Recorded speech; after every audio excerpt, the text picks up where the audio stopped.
નવી દિલ્હીમાં આજરોજ સવારે એક બસમાં અચાનક આગ લાગી હોવાની ઘટના બનવા પામી હતી, જેમાં મુસાફરોથી ભરેલી આખી બસ મુસાફરોથી ભરેલી આખી બસ એકાએક સળગી ઉઠી. જો કે સદનસીબે તમામ મુસાફરોનો આ ઘટનામાં આબાદ બચાવ થવા પામ્યો છે.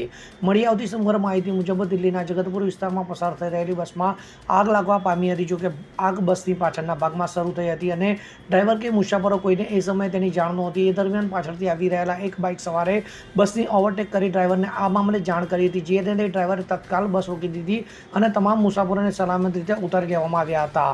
બસમાં આગની આ ઘટનાના પગલે જગતપુરી, પ્રીતિવિહાર તથા પહાડગંજ વિસ્તારમાં દૂર દૂર સુધી ટ્રાફિક જામ થઈ જવા પામ્યો હતો. તો બસમાં આગ લાગી હોવાનો કોલ ફાયર વિભાગને સવારે 9:45 વાગે મળ્યો હતો, જેને પગલે ફાયર બ્રિગેડે પહોંચીને આગ કાબૂમાં લઈ લીધી હતી. તો સારી વાત એ છે કે આ ઘટનામાં કોઈને ઈજા થવા હોવાના અહેવાલ સામે આવ્યા નથી.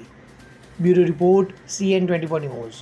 હવે જુઓ દેશ દુનિયાની તમામ ખબરો તમારી આંગળીના ટેરવે. ઉઠાવો મોબાઈલ અને Google Play Store પરથી ડાઉનલોડ કરો અમારી CN24 ન્યૂઝ મોબાઈલ એપ.